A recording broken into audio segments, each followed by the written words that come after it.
아니 이러다가 세계 최강 미국이 중국에 따라잡힐 수도 있다고? 만약 미국 대선이 끝나고 중국이 대만을 침공한다면 우리가 방어할 수 있겠어? 이런 속도론 도저히 안 돼! 미국 고위 공무원으로 보이는 사람이 크게 화를 내고 있는데 도대체 무슨 일이 있었던 걸까요? 지금 이 사연 바로 시작하겠습니다. 안녕하세요. 저는 미국 해군 장관의 행정보좌관으로서 장관님과 함께 여러 나라를 방문하며 일정 관리와 회의 준비를 돕고 있는 제임스라고 합니다. 세계 여러 해군 기지와 함대를 둘러보며 각국의 해군 전력을 분석하고 협력 방안을 모색하는 것이 제 임무입니다. 제 주요 역할은 장관님의 일정이 원활히 진행되도록 조율하고 필요한 정보를 적시에 제공하는 것이죠. 이번 한국 방문도 그저 또 하나의 임무일 것이라고 생각했지만 장관님이 한국 해군의 기술력과 전력 강화에 대해 이야기하면서 저는 이번 방문이 단순한 절차 이상의 중요한 기회임을 깨닫기 시작했습니다. 한국 해군과의 협력이 앞으로 미국 해군의 전략적 방향에 있어 중요한 역할을 할 수 있다는 인식을 가지게 된 순간이었습니다. 그 전에 다들 미국 해군 장관이 무슨 일을 하고 있는지 알고 계신가요? 잠깐 저희 장관님에 대해 말씀드릴게요. 미국 해군 장관은 미국 해군과 해병대를 총괄하며 미국의 해양 전략과 군사적 방향을 결정하는 중요한 위치에 있습니다. 장관님은 다양한 국가와의 해군 협력을 주도하며 글로벌 해양 안보를 위한 중요한 결정을 내리는 역할을 합니다. 장관을 수행하는 수행원은 팀으로 구성되어 있고 여러 명의 전문가가 있습니다. 군사보좌관은 장관에게 전술적 자문을 제공하고 각국의 해군 전력을 분석하며 정책 고문은 외교적 협력 방안을 제시합니다. 언론 담당관은 장관의 미디어 인터뷰와 공식 발표를 준비하며 보안요원은 장관의 안전을 책임지고 있습니다. 저는 이러한 팀의 일원으로서 모든 일정을 체계적으로 관리하며 장관이 각국 해군 지도자들과 협력할 수 있도록 뒷받침하고 있습니다. 한국 해군 방문을 앞두고 저는 과연 한국이 장관님의 말씀처럼 기대 이상일지 의구심을 품고 있었습니다. 미국 해군의 막강한 전력과 세계 최강의 함대 운영 능력을 직접 경험한 저로서는 한국이 과연 어느 정도 수준에 있을지 궁금했지만 큰 기대를 하지 않았던 것이 사실입니다.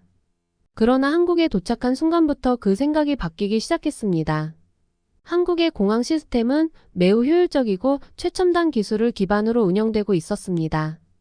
출입국 절차에서부터 수화물 처리까지 모든 과정이 자동화되고 디지털화된 시스템을 통해 신속하게 진행되었습니다. 특히 스마트 패스 시스템을 통해 여권과 탑승권을 자동으로 인식하고 생체 인식 기술을 활용한 출국 심사는 몇 초 만에 끝났습니다. 수화물 추적 시스템 역시 RFID 기술을 사용해 실시간으로 위치를 확인할 수 있어 매우 정확했었습니다. 이 공항 운영 시스템은 단순히 빠르기만 한 것이 아니라 효율성과 정확성을 최우선으로 하고 있었습니다. 인천공항은 전 세계에서 최고의 공항으로 여러 차례 선정된 바 있으며 이곳에서 경험한 운영 시스템은 단순한 기술력을 넘어선 국가의 미래 기술 비전을 담고 있었습니다. 하지만 진정한 충격은 한국 해군의 주력 함정들을 직접 목격하면서 찾아왔습니다. 한국 해군의 세종대왕급 구축함과 도산 안창호급 잠수함은 제가 예상했던 것보다 훨씬 더 발전된 기술을 보여주었고 성능 면에서 놀라운 수준이었습니다. 미국 해군과 비교하자면 미국 해군은 세계에서 가장 큰 항공모함과 잠수함을 보유하고 있으며 그 규모와 파괴력에서 따라올 국가가 없다고 자부할 수 있습니다. 그러나 세종대왕급 구축함은 미국의 알레이버크급 구축함과 비슷한 수준을 넘어서며 오히려 특정 분야에서는 더 우수한 성능을 자랑했습니다. 일례로 세종대왕급 구축함은 128개의 미사일 발사대를 탑재할 수 있어 이는 미국의 알레이버크급 구축함보다 더 많은 미사일 탑재 능력을 가지고 있었습니다.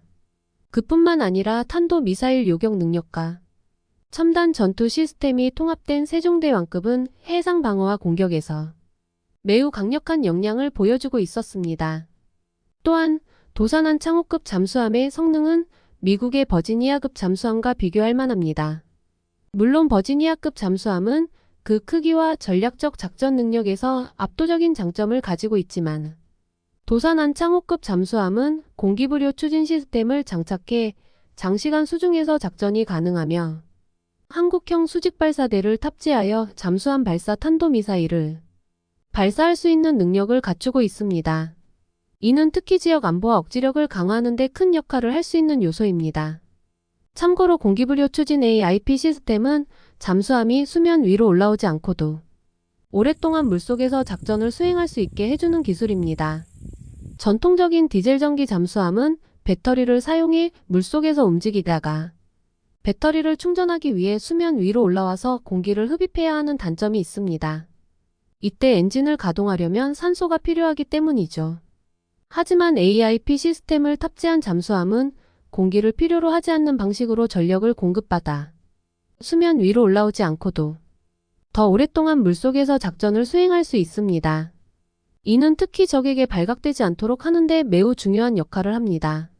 1, 2차 세계대전 때 독일의 잠수함 유보트가 전 세계의 대양을 휘젓고 다니다가 AIP 시스템을 탑재하지 못해 결국 패망한 것처럼 AIP 시스템은 잠수함의 성능을 몇 단계 위로 올려주는 중요한 기술입니다. 미국 해군은 세계적으로 독보적인 해양 전략과 전력을 유지하고 있지만 최근 들어 중국 해군의 급격한 부상이 지역과 세계의 해양 질서에 큰 도전이 되고 있습니다. 중국은 대대적인 군사 현대화를 추진하며 해양 전력에서 놀라운 성장을 이뤘고 이를 통해 동아시아를 넘어 세계 해양 패권을 노리고 있습니다. 중국 해군은 이제 단순히 지역 강국을 넘어선 강력한 해양 세력으로 자리 잡고 있습니다. 최신형 항공모함, 55형 구축함, 핵잠수함 등 첨단 전력의 대규모 배치는 단순히 양적 성장에 그치지 않고 질적 우위를 차지하려는 전략적 의도를 분명히 하고 있습니다. 이와 같은 움직임은 동아시아와 남중국해에서의 해양 패권 다툼을 넘어 전 세계적인 안보 위협으로 확대되고 있습니다. 특히 중국은 이러한 해군력 강화를 통해 해양 실크로드로 알려진 해상 교역로를 지배하려 하며 인도태평양 지역에서 지리적, 군사적 우위를 강화하고 있습니다. 하지만 이러한 상황 속에서 한국 해군이 보여준 것은 단순히 지역 강국 수준을 넘어서 세계 해양 강국들과 대등한 수준에 올라 있음을 다시 한번 느끼게 해주고 있습니다. 한국 해군은 세종대왕급 이지스 구축함을 포함한 강력한 해상 방어 체계를 구축하며 단순한 방어적 자세를 넘어서 적극적인 해양 안보 전략을 펼치고 있습니다. 한국은 최근 항공모함 도입 계획과 잠수함 전력 강화를 통해 독자적인 해양 방어는 물론 주변국들에 대한 억제력도 강화하고 있습니다. 한국 해군이 보여준 것은 단순히 지역 강국 수준을 넘어서 세계 해양 강국들과 대등한 수준에 올라 있음을 느끼게 해주었습니다. 특히 디지털화된 군사 시스템과 실시간 정보 공유 체계를 갖춘 한국의 해군 함정들은 미국 해군에서도 아직 도입되지 않은 혁신적 기술들이 많았습니다. 한국 해군의 전력 강화 속도는 그야말로 경이로웠습니다. 미국의 경우 항공모함이나 구축함을 건조하는 데 있어 긴 시간이 소요되며 최신 프로젝트들이 수년간 지연되는 경우도 있습니다. 반면 한국은 이러한 시간을 효율적으로 단축하며 신속하게 최신 함정들을 실전 배치하고 있었습니다. 이는 그들이 기술 개발과 건조 과정을 철저하게 관리하고 디지털화된 시스템을 통해 더욱 효율적으로 운영하고 있음을 보여줍니다. 한국 해군의 성장은 이번 방문이 단순한 형식적인 절차가 아님을 깨닫게 해주었고 미국과 한국 간의 해양 협력이 더욱 강화될 필요가 있음을 실감하게 되었습니다.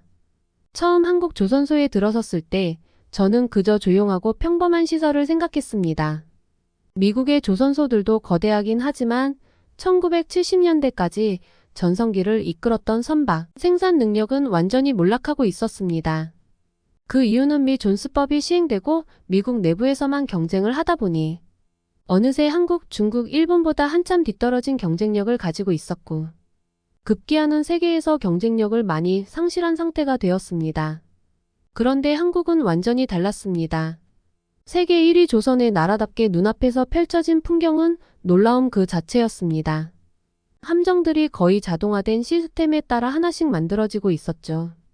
그 속도와 정밀함은 미국에서도 본 적이 없는 수준이었어요.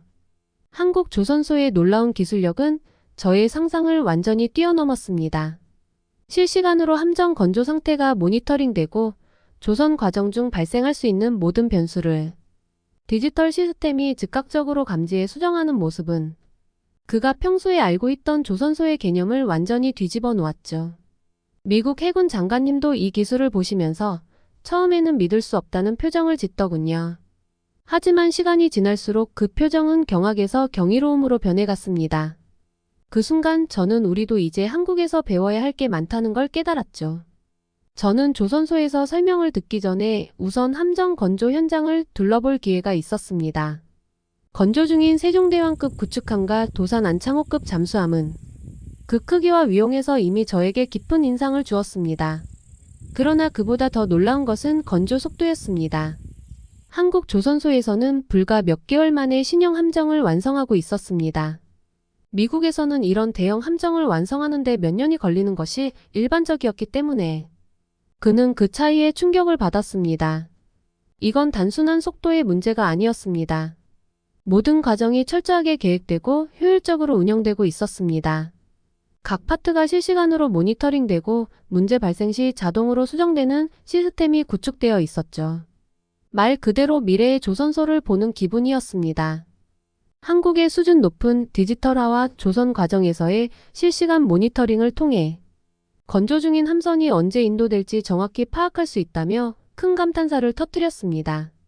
이는 문자 그대로 한국의 경우 현장에서 자원이 필요하다고 요청하면 그만큼의 비용을 즉시 지원하는 온디맨드 방식을 통해 군함을 제작하기 때문에 언제든 신속하고 순조롭게 군함을 건조해 왔다는 것입니다. 저는 이어서 디지털화된 모니터링 센터로 안내를 받았습니다. 이곳에서는 조선소의 모든 공정이 실시간으로 모니터링되고 있었는데 그 규모와 정밀함에 또 한 번 놀랐습니다. 이 정도로 체계적으로 조선 공정을 관리하는 시스템은 미국에서도 본 적이 없었습니다. 한국은 단순히 함정을 빠르게 건조하는 것이 아니라 그 과정에서 발생할 수 있는 모든 문제를 미리 예측하고 해결할 수 있는 능력을 갖추고 있었죠. 저는 속으로 이런 기술을 도입하면 미국 해군의 효율성도 엄청나게 높아지겠군이라고 생각했지만 동시에 약간의 불안함도 느끼기 시작했습니다. 과연 우리는 이렇게 빠른 속도로 대응할 수 있을까? 하는 생각이 머릿속을 스쳐 지나갔죠. 조선소 내부를 깊이 탐방하면서 저는 이곳이 단순히 함정을 건조하는 곳 이상의 의미를 지닌다는 것을 깨달았습니다. 눈앞에 펼쳐진 것은 단순한 제조 공정이 아니었습니다. 한국의 조선소는 기술적 자부심과 효율성의 정점을 이루며 함정 하나하나가 이곳에서 한국 해군의 미래를 담아내고 있었습니다. 제가 주목한 것은 속도와 품질이 절묘하게 조화를 이루는 그곳의 체계였습니다. 수많은 인력과 자원이 단순히 빠르게 움직이는 것이 아니라 철저히 계획된 시스템 아래에서 정밀하게 제어되고 있었습니다. 함정 건조는 그저 빠르게 완성하는 것이 목표가 아니었습니다. 저는 디지털화된 관리 시스템을 보면서 작은 오류 하나도 허용하지 않겠다는 한국의 철저함에 깊은 인상을 받았습니다. 제가 본 조선소는 최신 기술이 적용된 디지털 트윈 시스템을 통해 실제 함정의 상태를 실시간으로 모니터링하고 작업 과정 전반에서 발생할 수 있는 오류를 즉각 잡아내고 수정하는 모습이었습니다. 한국의 함정 건조는 속도와 효율성만이 아닌 완벽한 품질에 대한 헌신을 상징하고 있었습니다. 미국에서 경험한 대형 조선소와 비교했을 때 저는 한국이 첨단 기술을 이용해 얼마나 효율적으로 생산 과정을 관리하고 있는지 깨달았습니다. 한국의 조선소는 속도뿐만 아니라 그 속도 뒤에 감춰진 정교함과 전략적 기획이 진정한 경쟁력이었습니다. 저는 그곳에서 한 한국 기술자와 짧은 대화를 나누게 되었습니다. 여기서 일하시는 분들은 정말로 자부심이 대단한 것 같네요. 이 기술을 어디서 배운 겁니까? 저의 질문에 기술자는 미소를 지으며 답했습니다. 저희는 모든 작업을 최첨단 시스템을 통해 관리합니다. 물론 수년간의 노하우도 있죠. 한국의 조선소가 이렇게 빨리 성장할 수 있었던 건 끊임없는 기술 개발 덕분입니다. 저는 속으로 이렇게 생각했습니다. 미국 해군도 이런 시스템을 도입한다면 훨씬 효율적일 텐데. 하지만 우리가 이런 시스템을 당장 도입하기엔 너무 늦지 않았을까? 그는 이런 생각에 잠기며 한국이 얼마나 빠르게 해군 전력을 증강하고 있는지 실감했습니다. 그러나 그때 저의 마음 한구석에서 불안감이 스물스물 올라오기 시작했습니다. 미국 해군의 전력 강화 속도가 한국에 비해 뒤처진다면 중국과의 해양 패권에서의 우위도 점차 위태로워질 수 있다는 생각이었죠. 그 순간 저는 단순히 기술을 배우는 것만이 아니라 그들이 가진 속도와 효율성의 철학을 이해해야 한다는 사실을 깨닫기 시작했습니다. 미국과 달리 한국은 품질이나 전투력을 하향시키는 타협점을 찾지 않고서도 시간과 예산을 충분히 맞춰 세계 최강의 함선을 건조해 왔기 때문입니다. 실제로 수년 전부터 한국에서는 시간을 단축하면서도 세계에서 가장 진보 해군 자산을 건조해 왔다는 생각이 들었습니다. 조선소 투어가 이어지는 동안 저는 세종대왕급 구축함과 도산 안창호급 잠수함을 직접 눈앞에서 보게 되었습니다. 이 함정들에 대해 여러 차례 보고서를 통해 접했지만 실제로 그 규모와 기술적 정밀함을 눈으로 확인하는 순간 보고서에 적힌 모든 정보가 단순한 숫자에 불과했음을 깨달았습니다. 현실에서 마주한 함정들은 그가 상상한 것보다 훨씬 더 압도적이었죠. 첫 번째로 그가 본 것은 세종대왕급 구축함이었습니다. 이 함정은 단순히 크기만이 아니라 최신 기술이 집약된 첨단 전투함이었습니다. 세종대왕급 구축함은 7,600톤의 대형 구축함으로 한국 해군의 방어와 공격 임무를 동시에 수행할 수 있는 다재다능함을 갖추고 있었습니다. 미국의 이지스 구축함과 비교해도 전혀 손색이 없을 정도로 강력한 전투력을 자랑했죠. 저를 가장 놀라게 한 것은 이 구축함이 최신 레이더와 미사일 방어 시스템을 장착해 유사시적 함대와 맞붙을 경우 단 40초 만에 괴멸적인 타격을 줄 수 있는 능력을 갖추고 있다는 사실이었습니다. 이 구축함은 단순한 함정이 아니었습니다. 내부에는 최첨단 전자전 시스템, 미사일 방어 체계, 그리고 모든 전투 상황을 실시간으로 통제할 수 있는 디지털 전투 시스템까지 갖춰져 있었습니다. 미국 해군의 구축함들과 비교해도 이 정도 기술력은 상상을 초월하는 수준이었죠. 다음으로 그는 도산 안창호급 잠수함을 직접 보게 되었습니다. 이 잠수함은 세계 최초로 한국이 독자적으로 설계하고 건조한 3,000톤급 잠수함으로 최신 잠수함 기술이 집약된 결과물이었습니다. 저는 여러 나라의 잠수함 내부를 둘러본 경험이 있었기 때문에 비슷한 수준일 것이라고 예상했지만 한국 잠수함의 정밀한 설비와 최신 장비들은 그가 알고 있던 다른 잠수함들과는 차원이 달랐습니다. 특히 한국이 독자적으로 개발한 잠수함 발사, 탄도미사일은 제가 평소 접해온 해군 전력들과는 다른 수준의 기술임을 실감하게 했습니다. 한국은 세계적으로 전 세계 7개국만이 보유한 잠수함 발사 미사일 기술을 완성했고 이는 자국 방어뿐만 아니라 공격 능력까지 극대화할 수 있는 중요한 전략적 전력으로 자리 잡고 있었습니다. 이 잠수함은 단순한 전략적 자산이 아니었습니다. 한국은 이제 자주국방을 넘어서 독자적인 해군 전력을 갖추는 데 완전히 성공한 나라였습니다. 특히 그들이 보유한 SLBM은 미국 해군도 주목하고 경계할 만큼 강력한 무기 체계였습니다. 그리고 그곳에서 만난 한국 해군 관계자들과 짧은 대화를 나누게 되었습니다. 그들은 자부심 넘치는 표정으로 자신들의 최신 기술과 개발 속도를 설명하며 한국 해군이 얼마나 빠르게 전력을 강화하고 있는지 강조했습니다. 우리의 목표는 단순히 해군 함정을 많이 건조하는 게 아닙니다. 전 세계에서 가장 빠르고 효율적으로 그리고 가장 첨단 기술을 바탕으로 실전에서 즉각적으로 활용할 수 있는 전력을 만드는 것이죠. 우리는 매 순간 실전 상황을 염두에 두고 있습니다. 기술적인 성취는 당연한 것이고 그 성취를 어떻게 빠르고 효과적으로 전장에 적용할 수 있을지를 늘 고민하죠. 그게 바로 한국 해군의 진정한 힘입니다. 저는 그 대화를 들으며 한국 해군의 미래 전략이 단순한 기술적 발전에 그치는 것이 아니라 실전 적용과 전력의 유기적 통합이라는 큰 그림 속에서 이루어지고 있음을 깨달았습니다. 그 순간 저는 더 이상 한국을 과소평가할 수 없다는 생각이 들었습니다. 한국 해군은 단순한 지역 강국이 아닌 세계 해군 강국으로 성장하고 있었던 것입니다. 조선소 투어가 끝나고 난 후 저는 장군님과 한국 해군 장교들과 함께한 만찬 자리에서 그들의 군사 전략과 비전에 대해 더 깊이 들어갈 수 있는 기회를 얻었습니다. 만찬 분위기는 화기애애했고 저도 한국 해군의 기술력에 감탄하고 있었기에 자연스럽게 대화에 참여했습니다. 그러나 대화가 진행되면서 예상치 못한 말을 듣게 되었습니다. 한 한국 장교가 저에게 말을 건넸습니다. 제임스, 한국 해군의 전력 강화 속도를 어떻게 보셨나요? 저희는 지금의 이 속도라면 머지않아 미국 해군을 따라잡을 수 있을 거라 믿고 있습니다. 그 말을 듣자 저의 얼굴이 굳어졌습니다.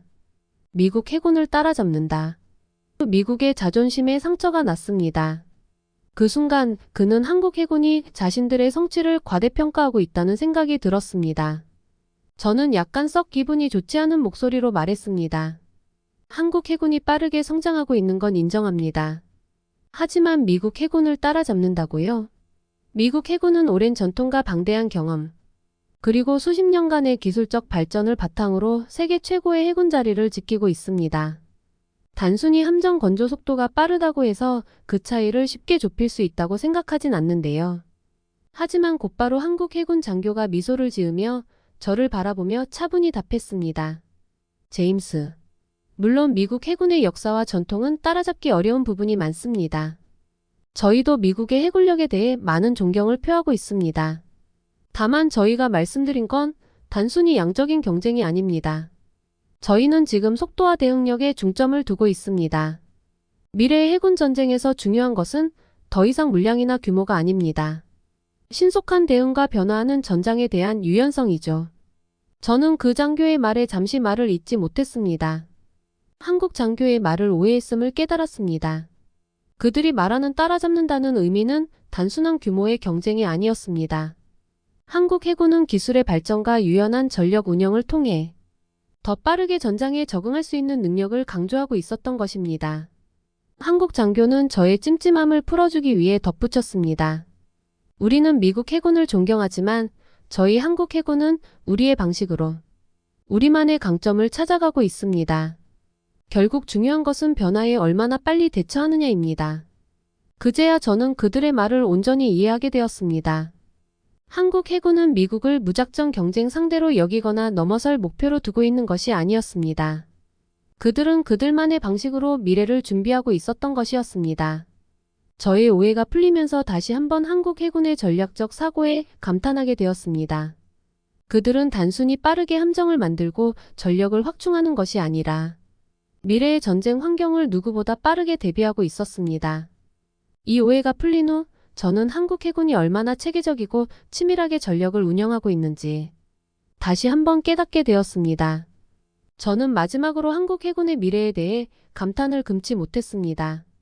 한국 해군은 이제 더 이상 지역적 강국에 머물지 않습니다. 그들은 기술력과 효율성, 그리고 전술적 준비까지 겸비한 세계 해군 강국으로 자리 잡고 있습니다. 이번 방문을 통해 그들이 가진 잠재력을 직접 확인하면서 제가 평소에 가졌던 편견을 완전히 깨버릴 수 있었습니다. 앞으로 세계 해군 전력의 판도가 어떻게 바뀔지는 알 수 없지만 분명한 것은 한국 해군이 그 중심에 서 있을 것이라는 점입니다. 그토록 미국 해군 장관이 왜 한국에 오려고 했고 일찍이 세계 최초의 철갑선 있는 거북선을 개발해 한국의 영예를 훌륭하게 지켜낸 한국의 높은 기상이 오늘날 세계 초강대국으로 일컬어지는 미국마저 감탄시킬 만큼 독보적인 위상을 과시하고 있음을요.